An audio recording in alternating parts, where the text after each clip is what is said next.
Ya, selamat malam, Bapak Ibu. Malam, Bu. Nah, Malam, kayaknya Bu Rani. ya, Ibu-ibu semua malam ini ya. Iya, Bu. Halo buat ibu-ibu semua. Iya, Bagaimana kabarnya, ibu-ibu? Baik, bisa dilewati. bisa dilewati garam Tuhan. Sekali lagi salam kenal, senang bisa ketemu dengan ibu-ibu semua malam ini. Saya diberi kesempatan untuk sharing, untuk kita sama-sama belajar kebenaran firman Tuhan. Karena saya yakin ibu-ibu, saya juga, kita ini orang-orang yang sedang berjuang. Amin. Kita semua ini Amin. pejuang-pejuangnya Allah, meskipun perempuan, ibu-ibu, tetapi kita ini adalah pejuang-pejuangnya Allah. Pejuang-pejuang untuk apa? Pejuang-pejuang untuk bisa berkenan di hadapan Tuhan, menyenangkan hati Tuhan, mematikan kedagingan kita, mematikan kodrat dosa kita, memperbaharui seluruh kehidupan kita, untuk lebih menyenangkan hati Tuhan, menjadi kesukaannya Tuhan, dan perjuangan kita ini bukan hanya berbicara tentang perjuangan satu hari atau satu momentum dalam kehidupan kita saja, tetapi perjuangan ini meliputi seluruh aspek kehidupan kita dan kita lakukan setiap hari, setiap saat, setiap jam, setiap menit, kalau saya tambahkan bahkan setiap detik dalam kehidupan kita semua. Karena dalam hitungan detik saja tuh ada begitu banyak tantangan, ada begitu banyak cobaan ternyata, gitu ya. Satu detik kita bisa memutuskan atau membuat keputusan yang salah, yang keliru, yang nggak sesuai dengan kehendak Bapa. Jadi memang tantangan kita, pertaruhan kita itu adalah setiap saat, setiap menit, bahkan setiap detik dalam kehidupan kita. Nah, ibu-ibu, saya yakin ya, ibu-ibu semua ini memang adalah orang-orang pejuang-pejuang yang memang setiap hari itu selalu berjuang. Berjuang untuk memenuhi kebutuhan jasmani, berjuang bekerja, begitu ya. Berjuang dalam segala hal dalam kehidupan ini. Ada begitu banyak tantangan pasti, ada begitu banyak godaan bahkan, ada ujian-ujian iman yang selalu diperhadapkan dalam kehidupan kita setiap hari. Karena itu, komunitas ini menjadi satu bentuk atau sarana di mana Tuhan tuh mengizinkan setiap kita bertemu satu dengan yang lain. Amin ya, ibu-ibu. Kita bertemu untuk saling menguatkan begitu, untuk benar-benar kita tahu bahwa kita sebenarnya tuh nggak sendiri di dunia ini. Kita berjuang untuk menyenangkan hati Bapa, tetapi kita nggak berjuang sendiri. Ternyata kita punya rekan-rekan, kita punya orang-orang yang Tuhan pilih, Tuhan taruh, Tuhan tempatkan di sekitar kita, termasuk di komunitas kita malam ini, sebagai orang-orang yang memang berjalan bersama-sama dengan kita, berjuang bersama-sama dengan kita. Saya ingat kalau kata Bapak ya, Pak Eras, orang-orang yang memang orang-orang yang Tuhan pilih begitu, yang Tuhan taruh di sekitar kita, Tuhan tempatkan di sekitar kita untuk akhirnya bisa menangis bersama, berbagi suka, berbagi duka, karena kita benar-benar pengen berjuang gitu. Orang-orang tuh yang nggak mau males dalam kehidupan kerohanian kita. Artinya orang-orang yang selalu pengen terus dan terus berusaha sekuat tenaga gitu, mati-matian bahkan berjuang untuk berkenan di hadapan Bapa.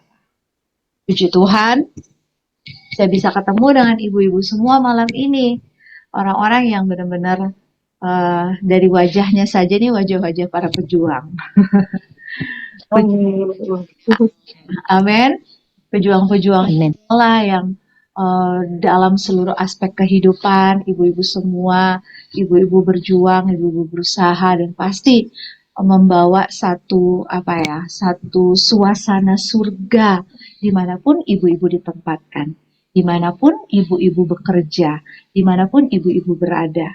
Suasana surga kita bawa, kedamaiannya Allah kita bawa, kehadiran kita bisa menjadi berkat buat semua orang, kehadiran kita itu bisa membawa wajah Allah yang bisa dilihat oleh orang lain melalui kehidupan kita. Nah, malam ini saya mau sharing ya, semoga sharing saya ini bisa memperkuat iman kita, meneguhkan langkah hidup kita ini untuk semakin hari kita semakin mengasihi Tuhan, kita semakin sayang sama Tuhan, kita semakin kagum dengan Tuhan, kita semakin Ibu-bu, kita semakin bisa untuk menikmati perjalanan kehidupan ini bersama dengan Tuhan. Karena nggak banyak orang yang sadar bahwa harusnya kita tuh menikmati gitu perjalanan kita bersama dengan Tuhan, perjalanan spiritual kita, perjalanan kerohanian kita ini, pertumbuhan rohani kita ini harusnya bisa kita nikmati bersama dengan Tuhan. Hanya orang-orang yang benar-benar tulus mengasihi Tuhan yang akhirnya bisa melihat sebuah keindahan dari perjalanan hidup bersama dengan Tuhan. Amin, ibu-ibu. Amin. Saya kasih tema malam ini adalah The Beauty of Obedience. Keindahan dari sebuah ketaatan. Keindahan dari ketaatan. Nah, ibu-ibu pasti kalau bicara tentang ketaatan ya, ini menjadi sesuatu yang memang sering kita berikan, yang memang kita lakukan setiap hari. Karena ibu-ibu, saya juga adalah wanita yang bekerja, gitu ya. Saya punya pimpinan, saya punya rekan sejawat, rekan sekerja, begitu. Saya juga punya tanggung jawab dalam pekerjaan saya, dalam tugas di kantor dan sebagainya, begitu ya. Juga dalam rumah tangga pun saya juga punya suami sebagai pemimpin rumah tangga, pemimpin keluarga.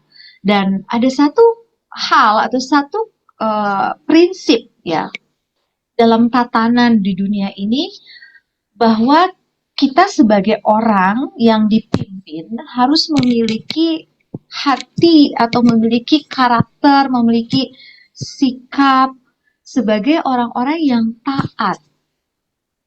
Orang-orang yang tunduk terhadap pimpinan kita, terhadap peraturan yang berlaku, terhadap kebijakan-kebijakan yang berlaku. Di sebuah negara pun sebagai warga negara tertentu ya, warga negara Indonesia atau warga negara Taiwan lah ya, ibu-ibu yang bekerja di luar sana tentu juga mengikuti peraturan-peraturan yang berlaku, bukan? Ada ketentuan-ketentuan, ada hukum-hukum yang perlu kita taati dan sebagainya. Nah, ketaatan ini kan adalah respon kita dari tuntutan atau dari perintah, dari instruksi, atau dari kebijakan dari seorang pemimpin.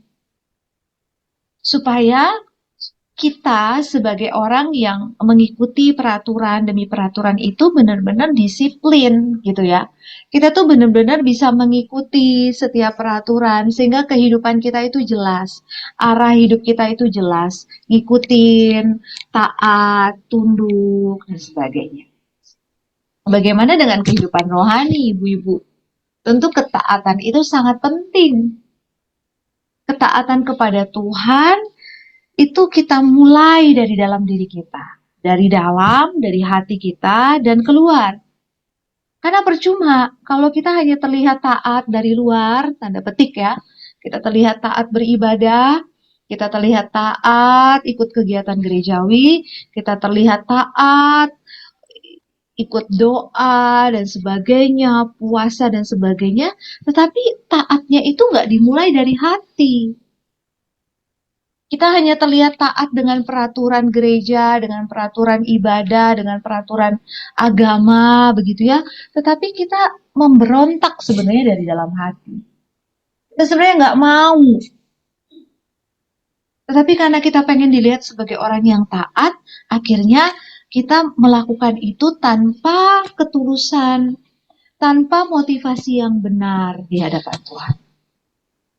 Tentu ketaatan bukan hanya bicara tentang perilaku yang terlihat di luar, tapi ketaatan itu dimulai dari dalam hati kita. Sikap hati kita. Bukan hanya sikap luar kita, bukan hanya perilaku kita, tetapi sikap hati kita yang dinilai oleh Tuhan. Bagaimana kita taat kepada Tuhan. Karena yang tahu kita taat itu, Ibu, yang tahu kita taat atau enggak ya, dalam hati nih ya. Yang tahu kita taat atau enggak kan cuma diri kita dan Tuhan, betul ya? Yang tahu banget diri kita tuh kayak gimana. Kita bisa terlihat taat, tetapi ternyata kita bisa menutup-nutupinya di depan manusia. Itu hanya kita dan Tuhan yang tahu. Bagaimana sikap hati kita sekarang itu ya hanya Tuhan dan kita yang tahu. Karena itu kan ini merupakan salah satu bentuk ujian gitu. Salah satu bentuk tantangan yang harus kita menangkan. Kita nggak cuma taat di luar, tetapi kita mulai taat dari dalam. Karena yang nilai ini Tuhan. Yang melihat itu Tuhan. Yang menilai itu Tuhan. Kadar ketaatan kita, kualitas ketaatan kita kepada Tuhan, itu yang tahu Tuhan. Yang menilai itu Tuhan. Karena dimulai dari hati. Tetapi saya yakin ketika kita mulai dari sikap hati yang benar-benar taat kepada Tuhan, benar-benar tunduk sama kehendak Tuhan, apa maunya Tuhan, itu pasti akan keluar secara natural. Itu pasti akan terlihat secara alami dalam perbuatan dan tingkah laku kita. Makanya perbuatan kita itu akan jadi tulus. Kenapa? Muncul dari sikap hati yang benar.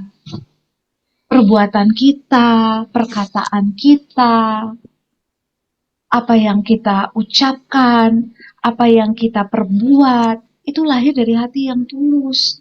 Karena ketaatan muncul dari hati setiap kita. Sampai di sini boleh bilang amin, ibu-ibu. Amin. Amin. Bisa diikutin ya, ibu-ibu ya. Nanti kalau misalnya Bu Rani, Rani aja deh ngomongnya. Kalau Bu Rani kayaknya ketuaan banget ya. Ngomongnya kecepetan, bisa pelan-pelan nggak gitu. Kayak saya akan pelan-pelan gitu. Karena semangat banget nih ketemu sama ibu-ibu ya. Ibu-ibu yang cantik luar biasa. Pejuang-pejuangnya Allah nih. Semangat, jadi ngomongnya mungkin agak kecepetan. Tapi kalau kecepetan bisa diinterupsi gitu ya. Ngomongnya pelan-pelan ya gitu. Nah, ibu-ibu saya mau bagiin beberapa ayat ya. Mungkin ibu-ibu sering baca dan dengar ayat ini.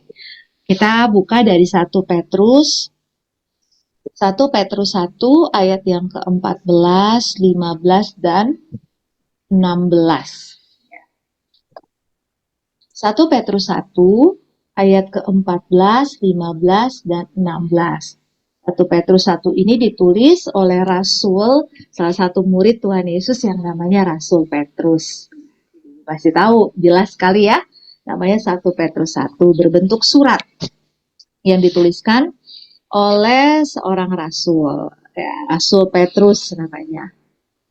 Nah, kita baca, saya bacakan buat ibu-ibu semua. Hiduplah sebagai anak-anak yang taat dan jangan turuti hawa nafsu yang menguasai kamu pada waktu kebodohanmu. Tetapi hendaklah kamu menjadi kudus di dalam seluruh hidupmu, sama seperti Dia yang kudus, yang telah memanggil kamu. Sebab ada tertulis, kuduslah kamu, sebab aku kudus. Nah, kalimat terakhir nih, ayat terakhir pasti ibu-ibu udah sering banget dengar kalimat ini. Betul ya? Sering sekali diucapkan oleh Pak Eras, Bapak Rohani kita. Kuduslah kamu sebab Tuhan kudus. Sebab Allah itu kudus. Kuduslah kamu sebab aku kudus. Ternyata kalimat ini dimulai dari ayat 14. Dikatakan, hiduplah sebagai anak-anak yang taat. Garis bawahi kata taat di situ. Nah, surat 1 Petrus ini ditulis dan dilatar belakangi oleh keadaan jemaat pada waktu itu yang benar-benar tuh mereka mengalami sebuah penganiayaan. Dituliskan oleh Petrus dan latar belakangnya dikirimkan itu kepada orang-orang Kristen, orang-orang percaya, pengikut Kristus yang tersebar di Asia Kecil. Itu ditulis oleh Petrus, dikirimkan kepada jemaat Kristen awal, mula-mula yang tersebar, yang diaspora gitu ya, di Asia Kecil, yang pergi dari tanah Yehuda, tanah Israel, mereka pergi merantau, mereka pergi tersebar begitu di wilayah Asia Kecil. Sekarang, kalau nggak salah ibu-ibu ya, Asia Kecil maksudnya di situ adalah bagian dari Turki, wilayah Turki kalau yang sekarang. Nah, pada waktu itu ternyata orang-orang Kristen yang mengalami diaspora ini, mengalami persebaran ini, yang merantau ini, mengalami penganiayaan oleh pemerintah Romawi, yang pada waktu itu pemerintah Romawi menjajah seluruh wilayah di hampir seluruh dunia, ya, termasuk wilayah tersebut. Mereka dijajah, mereka mengalami penganiayaan, khususnya karena mereka adalah orang-orang percaya, orang-orang yang percaya dengan Tuhan Yesus, dengan Kristus. Mereka mengalami penganiayaan karena iman mereka. Penganiayaan pada waktu itu berbicara bukan hanya penganiayaan fisik, ibu-ibu, tetapi mereka dibatasi begitu ya, untuk kemudian mencari mata pencaharian, pekerjaan. Wah, sangat susah sekali karena dibatasi, sangat dibatasi. Hanya sedikit orang-orang yang mampu begitu ya, yang memang sudah stable gitu, sudah punya penghasilan tetap. Itu pun juga hitungannya sangat sedikit dibanding orang-orang Kristen yang benar-benar tuh dibatasi secara pekerjaan, ekonomi mereka sangat susah, mereka mengalami tekanan batin, mereka bukan hanya mengalami penganiayaan, penderitaan secara fisik, tetapi mereka juga mengalami penganiayaan dan penderitaan secara batin. Ekonomi diserang, ekonomi kena, secara fisik kena juga, secara batin juga. Iya. Penganiayaan yang begitu luar biasa dalam kehidupan umat Kristen ini, orang-orang yang percaya kepada Kristus ini. Sehingga Petrus mengirimkan surat penghiburan kepada mereka. Ada unsur memberikan sebuah pengingatan kepada mereka, untuk mengingatkan mereka, jemaat yang sedang mengalami penganiayaan ini, penganiayaan lahir dan batin, kalau saya bisa bilang, untuk mengingatkan mereka bahwa ada harapan hidup yang sangat besar di dalam kebangkitan Kristus. Karena mereka memiliki harapan yang begitu besar, mereka memiliki pengharapan yang mulia, pengharapan yang kekal, bukan sekedar berbicara tentang hidup yang sekarang pada waktu itu, tetapi berbicara tentang hidup yang akan datang, berbicara tentang kekekalan, tentang keabadian, hidup di langit baru dan bumi yang baru. Pengharapan mereka itu bukan hanya ketika mereka ada di bumi, tetapi sampai di kekekalan. Petrus mengingatkan mereka. Sehingga Petrus pun juga mengajak orang-orang percaya ini untuk hidup dalam ketaatan. Untuk hidup dalam ketaatan meskipun mereka menderita. Meskipun mereka mengalami penganiayaan. Aduh, kayaknya susah banget ya.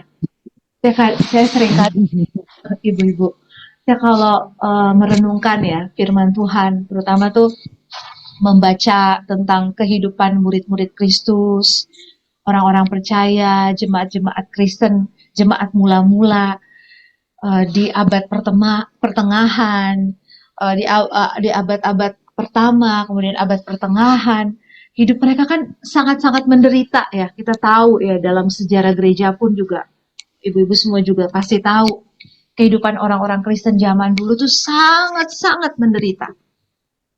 Tadi seperti yang saya sudah bilang, itu mereka nggak cuma mengalami penganiayaan fisik, penganiayaan secara ekonomi gitu. Masa depan tuh kayaknya suram, nggak ada masa depan, benar-benar nggak ada masa depan karena hidup dalam ancaman gitu. Setiap saat mereka bisa mati, setiap saat mereka dianiaya. Besok mereka nggak tahu, mereka nggak punya jaminan besok tuh bakal masih hidup atau enggak. Apalagi mereka yang punya anak begitu ya, orang tua nih. Orang tua ngelihat, aduh, saya lahirkan anak saya besarkan dia. Tapi sedih banget rasanya ketika kita tahu karena iman kita kepada Kristus, anak-anak yang kita sudah lahirkan, anak-anak kita besarkan, mereka nggak punya masa depan. Kenapa? Setiap saat bisa mati. Setiap saat bisa dibunuh di tangan orang-orang Romawi, pemerintah-pemerintah Romawi yang pada waktu itu menganiaya orang Kristen. Dan itu kenyataan pahit, fakta kehidupan yang harus mereka terima pada waktu itu.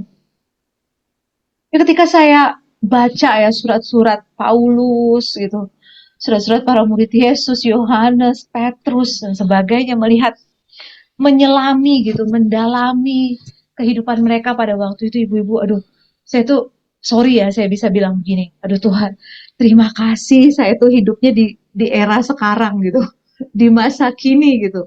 Saya juga nggak tahu kalau saya hidup di waktu itu saya kuat nggak ya ngalamin penganiayaan, mengalami penderitaan yang sebegitu hebatnya gitu. Saya agak worry juga, saya agak takut, saya agak keragu juga. Apa saya bisa kuat nggak ya seperti mereka?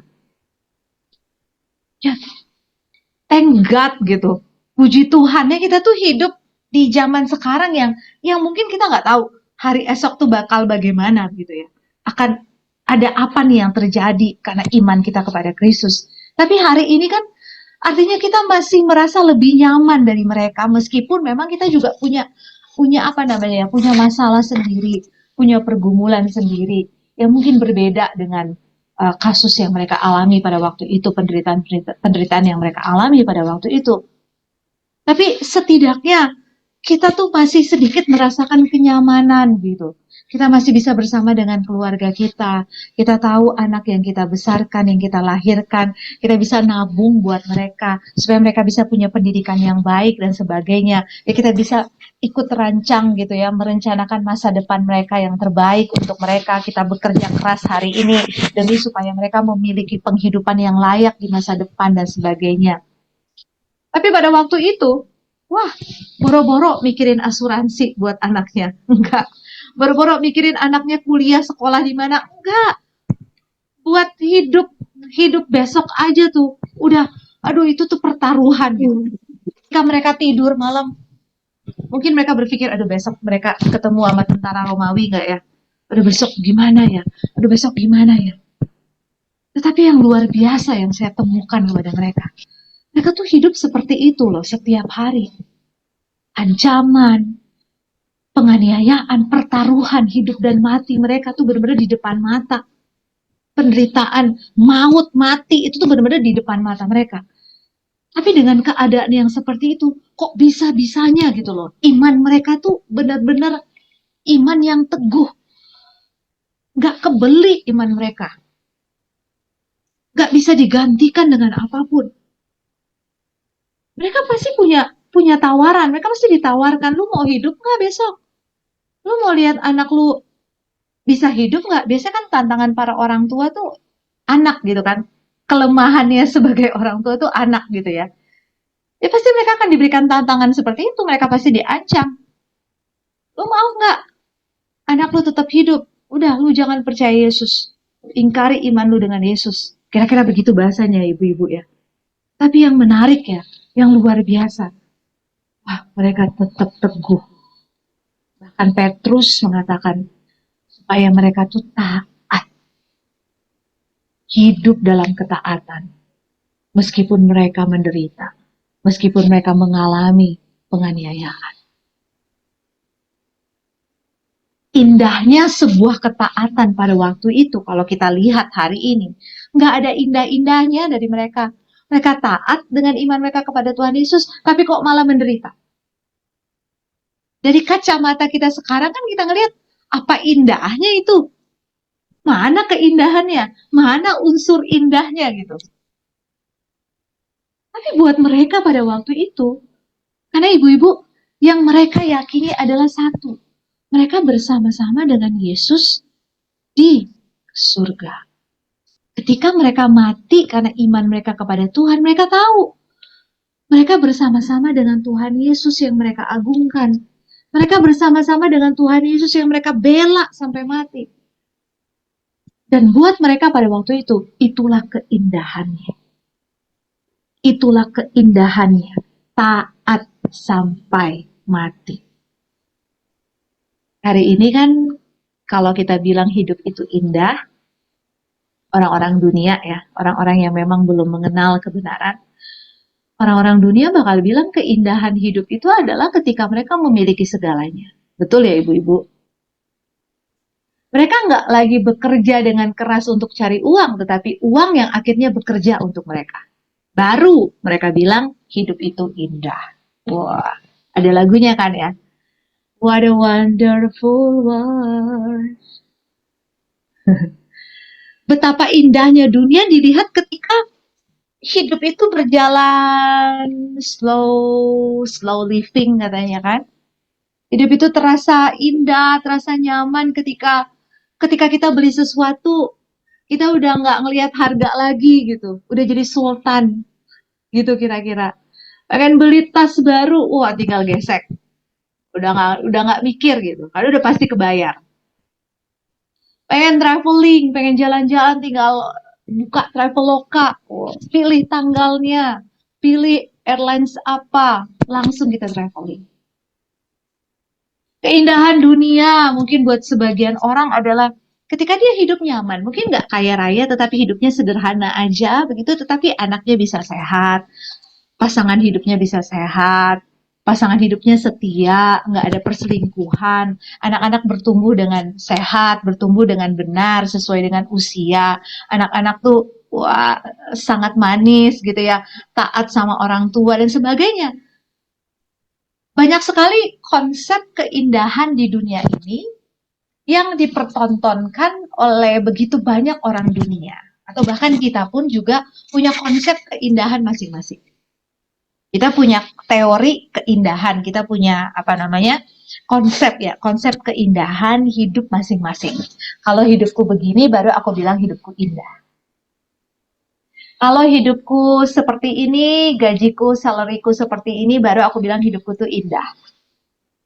Kalau anak-anakku itu taat, manis, nggak ngelawan, nggak memberontak, baru aku bilang hidupku tuh indah. Kalau pimpinan aku, atasan aku, atau bos aku itu baik banget, setiap tahun gajiku naik gitu ya. Setiap Natalan, setiap tahun bonus kita naik dan sebagainya, baru kita bilang hidup kita indah. Nah, mungkin kita punya konsep keindahan masing-masing.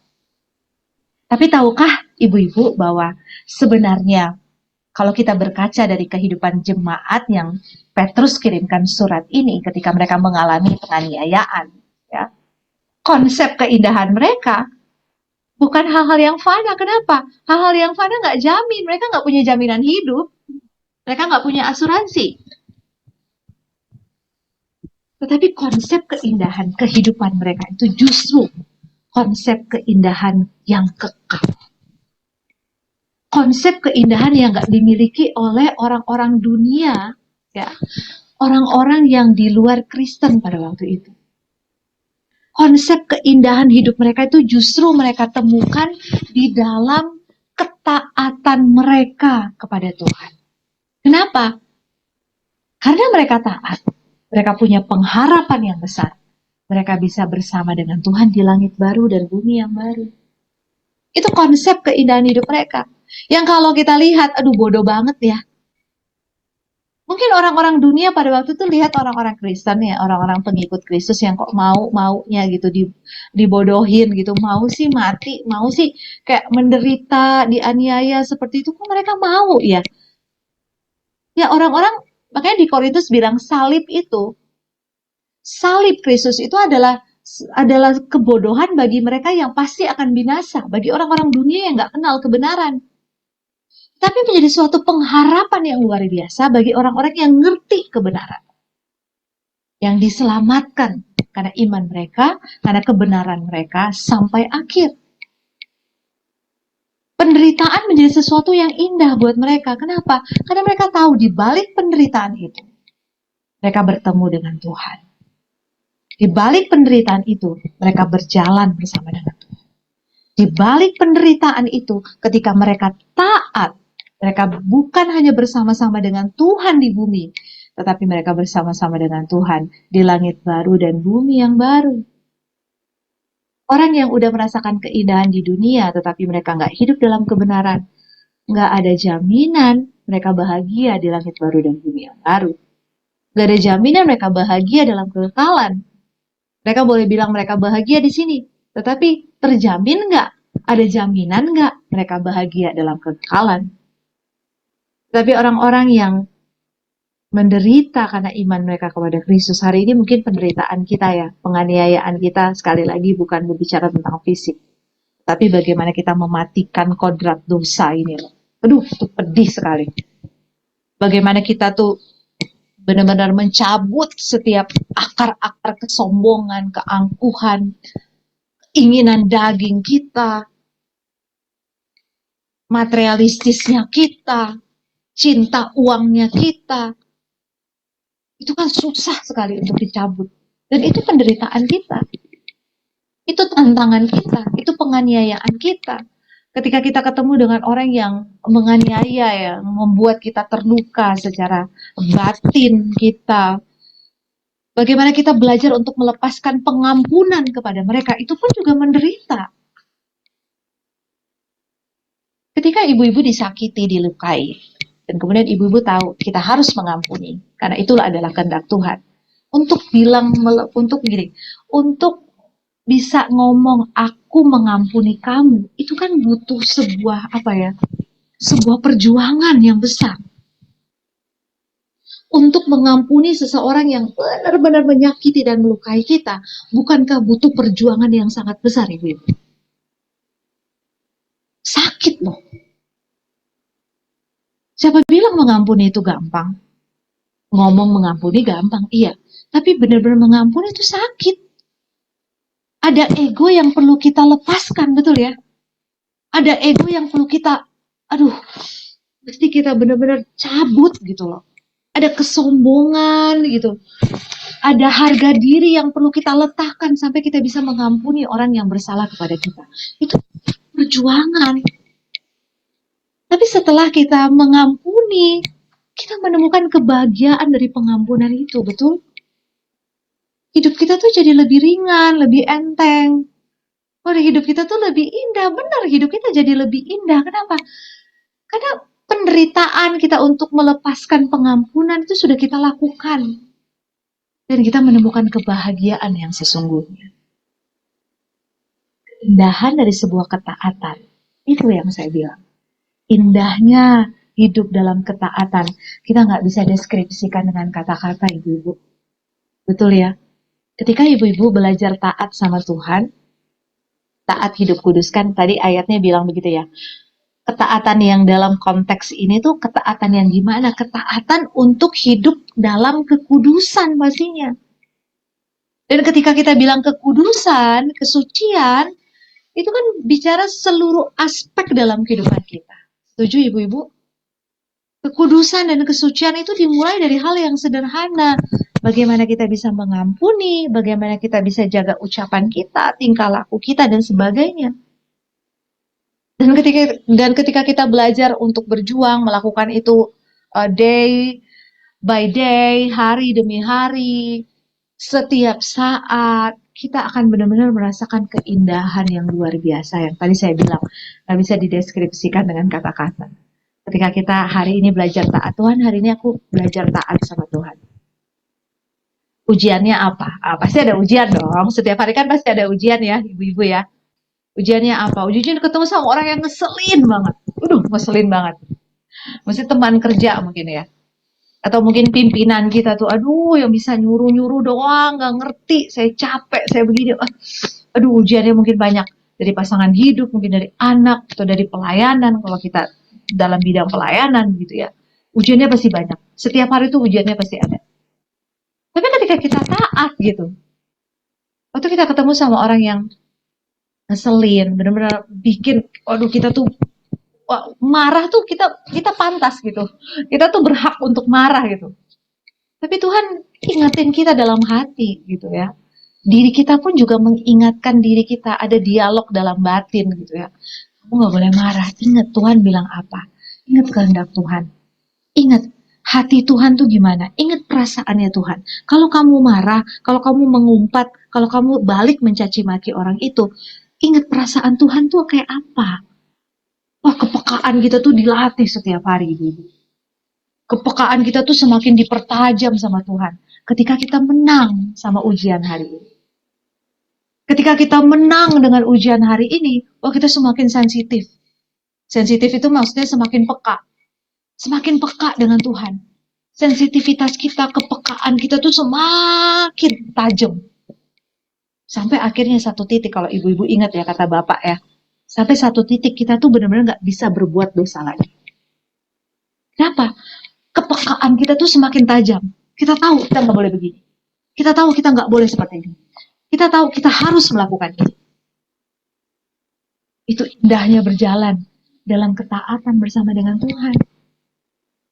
Ibu-ibu, ada satu kepuasan sejati ya, kepuasan rohani atau kepuasan kepuasan ilahi gitu ya. Ketika kita taat sama Tuhan.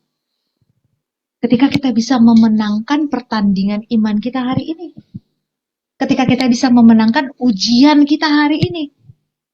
Ada satu kepuasan ilahi, ada satu sukacita, ada satu damai sejahtera, hidup kita lebih lega. Contoh ya, satu kali saya diperhadapkan dengan satu kejadian di pekerjaan gitu ya. Dalam pekerjaan yang benar-benar tuh berhadapan dengan orang-orang begitu ya. Saya ini adalah ketua program studi ya, Kaprodi bidang S2 konseling pastoral. Saya bertemu dengan memang mahasiswa-mahasiswa, saya juga mengajar gitu di S1. Mahasiswa-mahasiswa itu yang beragam karakternya ibu-ibu. Apalagi anak-anak muda ya. Waduh, sangat susah diatur begitu. Wah, mereka banyak maunya dan sebagainya. Satu kali saya ketemu dengan mahasiswa yang benar-benar tuh saya berhak untuk misalnya marah begitu ya dan sebagainya. Tapi saya ingat ngapain saya marah? Buat apa saya marah? Apakah marah saya itu mendidik?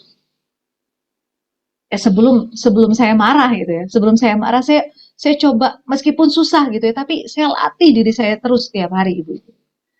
Saya ambil waktu gitu ya, beberapa detik untuk memikirkan begini, apakah marah saya ini konstruktif begitu ya, atau marah saya ini membangun, mendidik, atau marahnya saya ini malah menghancurkan dia, atau membuat dia terluka. Cepat itu keputusannya, karena beberapa detik. Akhirnya saya tarik nafas, saya ngomong pelan-pelan, tidak dengan nada marah, tidak dengan nada penuh dengan emosi. Saya bilang supaya saya tahu ketika kita kan kalau belajar komunikasi ibu-ibu ya, pesannya benar tapi caranya salah, pesannya nggak nyampe. Kita mau didik anak nih ya, anak itu bandel suka mati gitu. Pesan kita tuh benar, tapi caranya kita salah. Kita justru mukulin dia, kita ngomelin dia, marah-marahin dia. Pesannya nggak nyampe. Beda dengan begini. Ya bukan berarti kita nggak boleh marah. Tentu satu waktu ketika memang sudah sangat keterlaluan, ya, kita pasti marah. Tetapi marahnya itu kita pilih akhirnya. Marah mendidik atau malah marah menghancurkan dia. Dan komunikasi pun kita juga bisa atur. Tarik nafas, kemudian saya sampaikan kepada mahasiswa tersebut. Bla bla bla bla, saya bilang. Tidak ada unsur kemarahan, tidak ada unsur emosi, tetapi benar-benar dengan motivasi ingin mendidik mahasiswa ini. Dan akhirnya ketika saya selesai dengan itu, Saya bilang, puji Tuhan. Puji Tuhan. Tuhan tolong saya hari ini. Puji Tuhan. Tuhan tolong saya hari ini. Saya langsung mikir, kalau waktu itu, kalau tadi, saya pakai emosi saya untuk nyerang dia balik, dia terluka. Pesan saya nggak sampai, dia terluka. Dan dia tidak pernah dididik dengan benar. Tapi ketika saya ngomong pelan dengan dia, tetapi dengan konten yang tegas, pesan yang tegas, tetapi tidak dengan emosi, tidak dengan nada yang benar-benar penuh dengan kemarahan. Akhirnya pesan itu sampai dengan jelas. Dan saya bersyukur dengan Tuhan. Saya taat sama Tuhan. Ada banyak hal. Soal ujian, wah, kejujuran ya, wah ibu-ibu ya. Wah, ini kita diperhadapkan banyak hal. Setiap hidup kita tuh diperhadapkan dengan banyak ujian, cobaan. Kejujuran. Masalah angka nominal uang pun salah dikit, kita nggak presisi di hadapan Tuhan. Wah itu ujian tuh, ketaatan. Kita presisi nggak sama Tuhan. Kita taat nggak sama Tuhan. Masalah misalnya Tuhan suruh kita, Tuhan gerahkan kita untuk ini sesuai dengan komando Tuhan ya, sesuai dengan komandonya Tuhan. Tuhan gerahkan hati kita untuk tolong orang itu. Misalnya, ini perjuangan batin nih. Kita tolong nggak ya? Kita tolong nggak ya? Kita tolong nggak ya? Waktu kita melakukan kehendak Tuhan, kita taat sama Tuhan, kita menang bisa. Tapi satu waktu pun juga Tuhan bilang, jangan dulu ditolong. Saya sedang didik dia. Ini kan akhirnya menjadi sebuah apa ya? Sebuah tantangan buat kita. Makanya kita tuh mesti selalu dekat sama Tuhan. Apalagi kita nih ibu-ibu. Ibu-ibu tuh yang benar-benar mesti dekat sama Tuhan. Supaya setiap keputusan-keputusan kita itu sesuai dengan kehendak Tuhan. Presisi di hadapan Tuhan. Ketaatan setiap hari, memenangkan pertandingan iman kita setiap hari, ibu-ibu. Itu adalah sebuah keindahan yang gak bisa dideskripsikan dengan kata-kata. Tetapi bisa kita alami setiap hari. Setiap bangun tidur saya selalu bilang terima kasih Tuhan. Atau kalau misalnya saya gagal hari ini, saya minta ampun dengan Tuhan. Tuhan, ampuni saya gagal dalam hal ini tadi. Saya rasa saya gagal, harusnya saya gak berbuat itu. Harusnya saya gak ngomong itu. Harusnya saya gak bawa perasaan. Harusnya saya gak berpikir seperti itu. Ampuni saya Tuhan. Ketika saya bisa minta ampun dengan Tuhan, itu ada damai sejahtera yang saya gak bisa ungkapin dengan kata-kata ibu-ibu. Karena ini pengalaman personal, pengalaman pribadi kita dengan Tuhan. Tapi ketika saya berhasil dalam pertandingan iman hari ini, saya bilang terima kasih Tuhan. Tuhan benar-benar saya berusaha, saya berjuang hari ini. Tuhan tolong saya untuk saya bisa memenangkan pertandingan hari ini. Terima kasih Tuhan. Itu yang saya sebutkan sebagai sebuah keindahan. The beauty of obedience. Keindahan dari hidup yang taat kepada Tuhan. Keindahannya apa? Hidup kita itu penuh dengan damai. Kita bisa dengan tulus senyum sama orang yang bersalah kepada kita. Sampai satu titik kita bisa tatap matanya, kita jabat tangannya dengan tulus. Gak dibuat-buat, gak munafik. Itu sampai satu titik itu. Kenapa? Itu adalah keindahan taat kepada Tuhan. Keindahan hidup dalam kekudusan. Keindahan berjalan bersama dengan Tuhan. Hal seperti ini tidak akan pernah bisa dialami, gak akan pernah bisa dirasakan oleh orang-orang yang gak ngerti kebenaran. Hal ini hanya bisa dirasakan dan dialami oleh orang-orang yang mengerti dan mengenal kebenaran. Selamat berjuang, ibu-ibu. Tuhan memberkati. Aduh, kayaknya udah lama banget ya, kelamaan ya saya ngomong ya. Enggak, Bu. Terima kasih. Terima kasih. Terima kasih Bu Roni. Sama ibu-ibu. Silakan, mungkin ada ibu. Silakan yang mau share atau yang mau bertanya, persilakan. ayo siapa? Mbak Wina, Mbak Nena, Mbak Muti, Bu Lili, Mbak Yemi, silakan.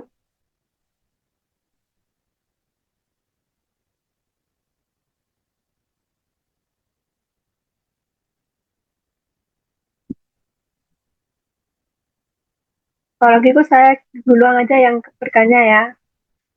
Bu, saya mau bertanya, Bu. Tapi sebenarnya juga bukan pertanyaan ya, kayak semacam pemikiran ya. Mungkin agak menyimpang dikit ya, Bu ya. Kenapa ya, Bu ya, kalau orang zaman dulu itu lebih apa ketaatan iman mereka sama Tuhan, apa menghidupkan iman mereka sama Tuhan itu kayaknya lebih gimana ya, lebih radikal daripada orang zaman sekarang. Itu apa karena faktor teknologi, faktor lingkungan ya, Bu ya. Kita kalau dipikir-pikir kadang-kadang gimana ya, punya pikir sekarang itu kan perkembangan teknologi semakin canggih, terus peradaban juga semakin canggih, apa juga ini yang mempengaruhi manusia. Itu kayaknya gimana ya, segala sesuatunya tuh dipikirkan secara real. Apa itu juga ya, Bu ya? Ini sih pemahaman apa semacam pertanyaan. Iya, ya tentu ini juga mempengaruhi ya, Ibu ya, Bu Lisa ya. Halo Ibu. Ini pasti mempengaruhi ya, salah satu faktor juga yang mempengaruhi. Tapi sebenarnya gini, kita perlu ingat kembali bahwa memang setiap era kan, setiap zaman, setiap peradaban itu mereka punya tantangan masing-masing. Orang-orang yang hidup di peradaban yang lalu, begitu ya, di era-era yang lalu, di zaman-zaman yang lalu, mereka pasti punya tantangan masing-masing. Nah, kita sekarang punya tantangan kita apa sih? Tantangan teknologi. Kita tuh sangat mudah terdistract, sangat mudah teralih fokusnya gitu. Kenapa? Karena kita hidup di era digital, mau nggak mau. Kita hidup di era teknologi. Teknologi itu berkembang semakin cepat. Wah, distraksinya juga semakin banyak, begitu kan? Nah, kalau di zaman dulu gimana? Saya kasih contoh di abad-abad pertama ya, murid-murid Yesus, jemaat mula-mula gitu, jemaat Kristen abad pertama, ya mereka pasti punya tantangan. Kebudayaan waktu mereka hidup itu kan mereka dipengaruhi dengan kebudayaan Yunani. Kebudayaan Yunani itu dikenal dengan Hellenistik. Jadi semua itu dipengaruhi dengan kebudayaan Yunani, termasuk Romawi pun juga dipengaruhi oleh kebudayaan Yunani, gitu. Makanya kalau kita lihat tuh zaman dulu kan ada kayak arsitekturnya Yunani, Romawi itu ngikutin banget Yunani. Bangunan-bangunan megahnya mereka, terus fashionnya mereka, baju-bajunya mereka, itu kan budaya-budaya Yunani. Terus sekolah mereka, pergaulan mereka, bahasa mereka pun orang waktu itu tuh mereka nggak cuma hanya bisa bahasa Ibrani, bahasa pergaulannya begitu ya. Tetapi mereka juga belajar bahasa Yunani. Kenapa? Karena mereka hidup di budaya tersebut. Sama seperti kita hidup di budaya yang memang setiap 10 atau 12 tahun ya berganti budaya kita.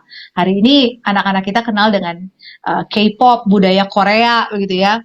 Terus masuk nih pada senang nonton film-film Cina, film-film Hong Kong, film-film Taiwan dan sebagainya. Beberapa tahun lalu kan film-film Korea lah. Terus waktu saya masih kecil inget banget tuh film-film India, Bollywood dan sebagainya. Begitu budaya berganti. Sama waktu itu juga budaya juga sama berganti dengan tantangan masing-masing. Gitu. Jadi setiap era, setiap peradaban punya tantangan. Punya tantangan imannya juga masing-masing. Tadi kan kita udah bahas ya, waktu itu tantangan imannya penganiayaan secara batin, fisik semua. Hari ini tantangan kita apa nih? Tantangan kita tuh lebih kepada apa? Bagaimana kita bisa memfilter kan ibu-ibu? Kita bisa menyaring kan informasi apa yang masuk ke kita begitu ya, dari begitu banyaknya informasi digital, teknologi yang berkembang begitu pesat. Bagaimana kita bisa meninggalkan kenyamanan dunia, sedangkan dunia hari ini menawarkan kenyamanan. Semua serba nyaman. Orang sudah jarang ke pasar konvensional, ke pasar Senen gitu ya, dan sebagainya. Itu kayaknya urusan mama saya. Mama saya masih senang ke pasar. Tapi kalau saya nih milenial banget gitu ya, saya udah Sudah jarang banget ke pasar, ke supermarket aja udah jarang. Karena apa? Karena semua sudah by smart gadget. Ya saya udah tinggal tinggal klik Astro, tinggal buka Astro, saya bisa jajan, saya bisa belanja sabun, belanja sayuran di situ, gratis ongkirnya, udah langsung datang ke rumah tanpa perlu saya keluar rumah, begitu. Ini kan tantangan kenyamanan begitu. Nah, kenyamanan-kenyamanan seperti ini yang akhirnya mempengaruhi iman kita juga. Iman kita tuh jadi manja, iman kita jadi nyaman. Kita nggak mau berjuang begitu. Ibadah aja deh, ibadah. Orang lebih demen ibadah online daripada benar-benar datang ke gereja ibadah gitu. Ini di Jakarta ya. Padahal kayak misalnya nih, kita kan ibadah di Arta Gading, Kelapa Gading. Tapi masih ada aja orang yang rumahnya tuh masih di radius Kelapa Gading, tapi males datang ke ibadah onsite, pengennya ikutin online. Nah itu kan udah terpengaruh dengan budaya nyaman gitu kan, budaya mager kalau istilah anak-anak sekarang, males gerak gitu dan sebagainya. Belum lagi dengan tantangan lain, ke distract dan sebagainya. Jadi saya bilang apakah itu mempengaruhi? Ya tentu mempengaruhi. Faktor-faktor yang ada mempengaruhi. Kalau orang sana, orang zaman dulu mereka mengalami distraksi juga sama. Mereka pasti mengalami distraksi. Itu tawaran-tawaran godaan juga pasti sama. Sekarang kita pun juga sama. Gitu. Tantangannya sama. Tapi memang beda bentuknya saja. Justru hari ini, karena firman Tuhan bilang kan, ini jelas sekali, dunia ini tuh semakin jahat. Akhir zaman tuh semakin jahat. Pada waktu itu pun mereka mendengar berita yang sama. Akhir kesudahan zaman. Ciri-ciri akhir zaman mereka juga udah tahu, udah dengar berita itu kan. Sama seperti kita dengar hal yang sama. Tentu tantangannya juga tantangan iman kita. Jadi pertanyaan kembali buat kita, bagaimana kemudian kita bisa menaklukkan tantangan di era ini? Membuktikan keradikalan iman kita. Kalau orang-orang Kristen pada waktu itu bisa menang, benar-benar bisa radikal dengan iman mereka kepada Tuhan, hari ini pun kita juga harusnya sama dengan mereka. Kita harus radikal, kita harus menaklukkan tantangan tersebut. Gitu Ibu, mungkin bisa menjawab ya. Lu jawabannya jadi panjang banget, sorry. Enggak, terima kasih Bu, terima kasih. Ayo, siapa yang mau tanya? Silakan.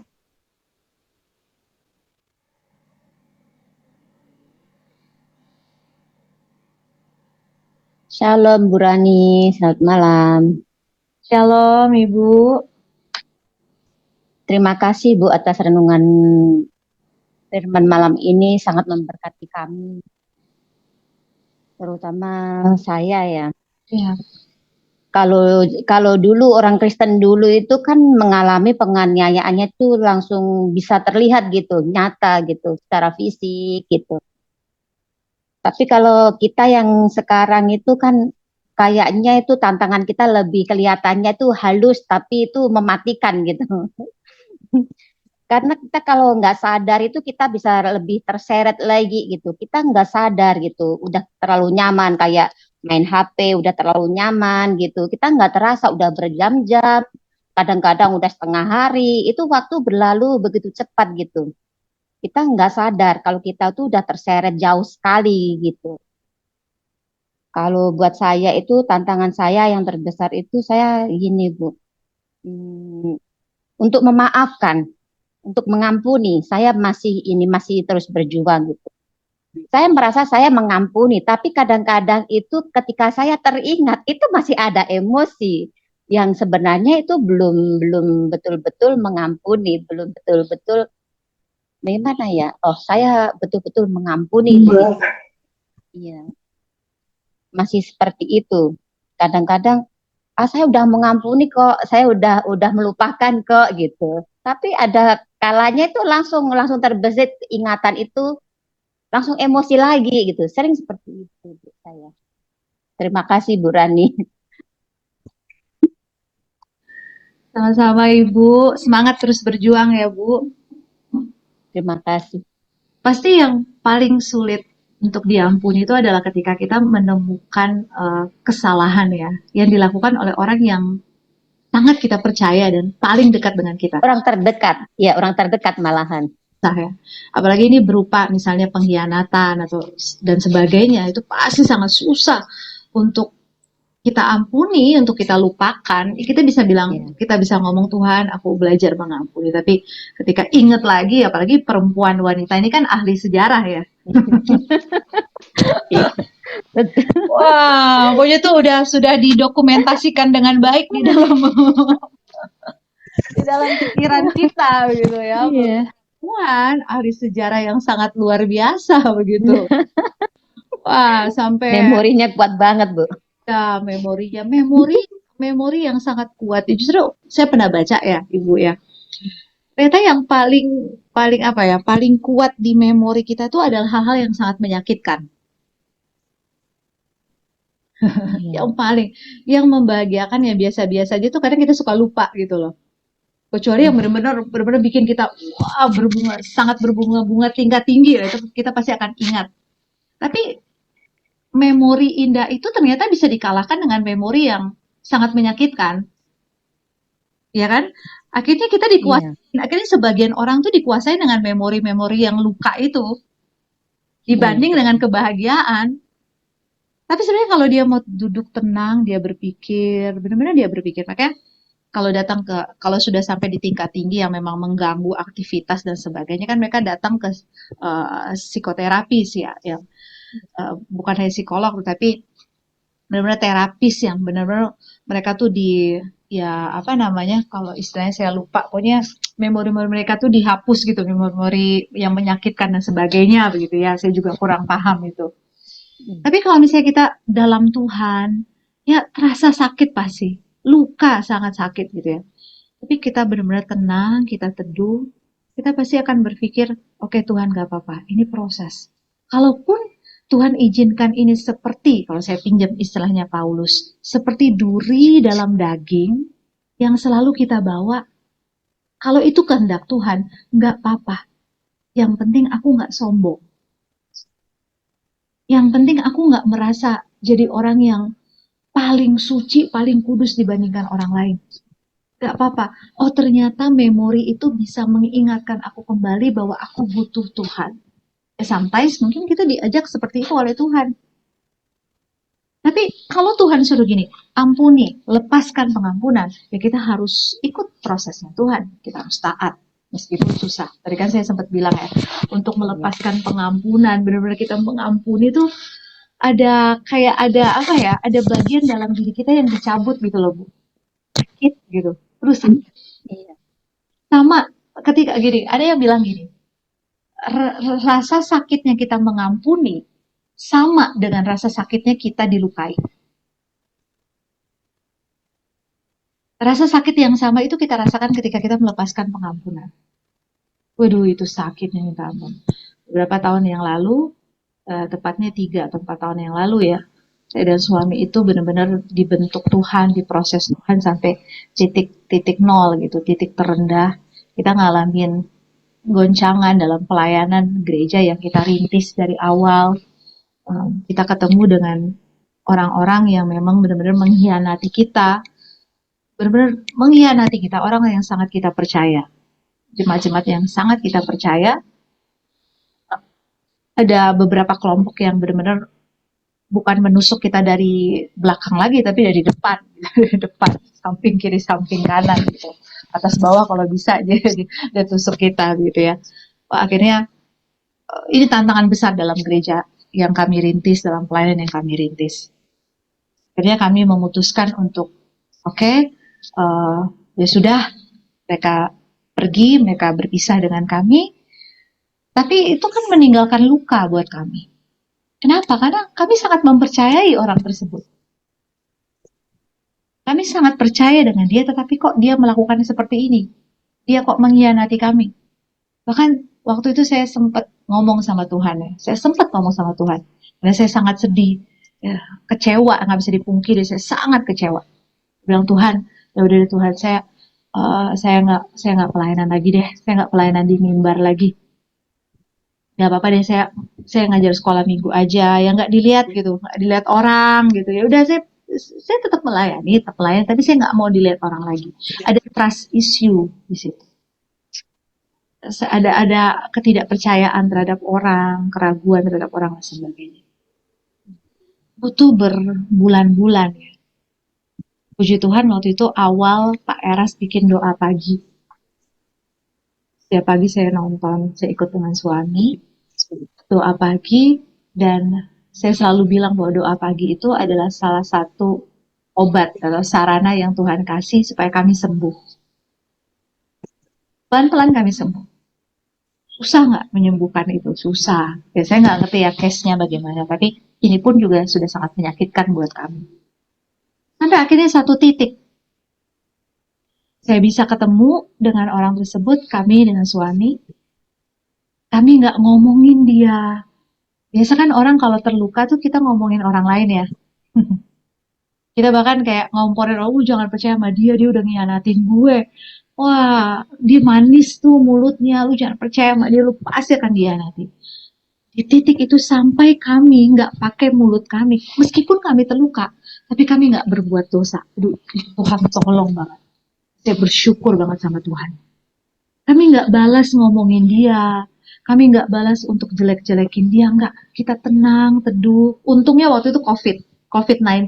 Jadi semua kan serba online, kita nggak ketemu secara fisik. Tapi kan setelah COVID-19, kami sudah benar-benar pulih, sembuh, sampai satu titik tuh indah banget loh. Sampai satu titik kami bisa ketemu dengan orang itu, saya dengan tulus bisa tatap matanya, saya bisa jabat tangannya, saya bilang shalom. Tanpa ada rasa sakit, saya juga heran, kok bisa ya? Kok bisa gitu? Maksudnya, saya tuh punya trust issue, saya juga punya masa lalu yang penuh dengan kepahitan gitu. Ada background keluarga yang meninggalkan luka juga dalam hati saya. Tapi pada waktu itu kok bisa gitu?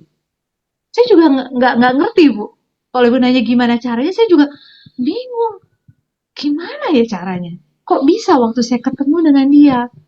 Dan akhirnya beberapa kali ketemu dan jadi biasa gitu. Ngomong, dia baru punya anak, saya peluk anaknya, begitu ya. Pas kebetulan ketemu lagi sinciaan, saya kasih angpau buat anaknya. Itu yang biasa. Dan saya bilang, heran kok bisa gitu. Hati yang penuh dengan luka, tapi ketika sembuh, saya bisa benar-benar tatap matanya dengan tulus, merasa biasa aja, jabat tangannya, shalom, saya bisa rangkul istrinya dengan tulus, saya bisa rangkul anaknya dengan tulus. Dan saya bilang, wah ini kalau bukan Tuhan, saya sih nggak bisa Bu. Kalau bukan saya benar-benar menjalin hubungan yang erat dengan Tuhan. Makanya kan ketika kita terluka, justru harusnya kita lebih dekat dengan Tuhan. Kita nggak dekat sama Tuhan, kita nggak sembuh-sembuh. Kita jauh dari Tuhan, justru kita semakin nggak bisa sembuh. Tapi ketika kita justru dalam keadaan yang terluka, dalam keadaan yang pahit, kita benar paksa diri kita untuk terus dekat dengan Tuhan. Di situ kesembuhan, proses kesembuhan kita terjadi. Itu sih kalau dari saya. Masing-masing kita punya case yang beda-beda, masing-masing proses kehidupan kita beda-beda. Suatu saat Ibu akan menang, Ibu pasti akan sharing ke kita gitu. Akan kesaksian, dan hari ini pun juga sebenarnya Ibu dalam proses kemenangan gitu kan, dalam proses untuk bisa pulih, untuk sembuh. Dan itu indahnya berjalan bersama dengan Tuhan. Meskipun kita lagi terluka, tapi kita punya Tuhan, kita tahu kita nggak jalan sendiri, kita nggak berjuang sendiri, ada Tuhan, dan ada orang-orang yang tepat yang Tuhan taruh di sekeliling kita, untuk kita bisa bertumbuh dan berjuang sama-sama. Amin. Lagi mohon maaf, jadi kepanjangan jawabannya. Terima kasih Bu Rani. Iya. Ada lagi? Kalau nggak ada, kita tutup dalam doa ya. Terus kami persilakan Ibu Rani bawa doa. Kalian mendoakan Bapak Rani kita. Baik, kita berdoa. Terima kasih Tuhan untuk kesempatan yang Tuhan berikan bagi setiap kami. Bukan suatu kebetulan kami boleh berjalan bersama dengan Tuhan, bersama-sama dengan anak-anak-Mu, meskipun kami terpisah secara ruang dan waktu. Tetapi biarlah hati kami terus terikat dalam kasih Tuhan, sehingga kami boleh memancarkan kasih Tuhan dalam komunitas ini, dalam home ini, dan kami juga bisa bawa kasih Tuhan yang sama kepada orang-orang di sekitar kami. Tuhan, kami nggak mau yang lain, tetapi kami hanya belajar taat kepada Tuhan. Apa yang Tuhan suruh kami lakukan, kami akan belajar untuk taat, meskipun itu menyakitkan dan membuat kami terluka dan menderita. Tetapi kami percaya ketaatan kami membawa sebuah keindahan yang luar biasa bersama dengan menjanjikan langit baru dan bumi yang baru bagi setiap kami yang taat dan setia. Tuhan memberkati anak-anak-Mu dalam pekerjaan mereka, pergumulan pribadi mereka. Serahkan ke dalam tangan Tuhan. Ada begitu banyak pergumulan-pergumulan yang mungkin tidak terucapkan dengan kata-kata, hanya mereka simpan dalam hati mereka. Tetapi Tuhan mengetahui, dan Tuhan yang akan memulihkan. Tuhan menjawab tepat pada waktunya. Kami juga serahkan Bapak Rohani yang kami kasihi, Pak Erastus Sabdono dalam proses penyembuhan, pemulihan kesehatan beliau. Tuhan tolong, Tuhan campur tangan setiap terapi-terapi yang beliau lakukan, obat vitamin yang beliau konsumsi, Tuhan berkati. Tuhan berikan kekuatan, Tuhan tolong Ibu Rohani yang kami kasihi, Ibu Eras, Ibu Suharni. Tuhan juga memberkati keluarga, anak-anak, cucu, dan mantu yang turut juga menjaga dan menemani, mendampingi beliau untuk proses pemulihan kesehatan. Kami percaya pada waktumu yang indah, beliau boleh bersama-sama dengan kami memberikan pengajaran-pengajaran yang luar biasa yang berasal dari hikmat Tuhan, sehingga kami semakin kuat bertumbuh dalam pengenalan kami akan Tuhan. Terima kasih Bapak, Engkau memberkati setiap kami, Engkau memberkati istirahat kami pada malam ini. Dalam nama Putramu Tuhan Yesus kami bersyukur dan berdoa, kami terima berkat-Mu. Haleluya. Amin. Terima kasih Bu Rani. Terima kasih, Berani. Terima kasih Ibu-Ibu, semangat selalu untuk berjuang. Tuhan memberkati. Sukses. Sukses. Izin live ya, Ibu. Ya, Ya. terima kasih. Saya juga izin. Oke. Iya, baik. Terima kasih. Selamat malam.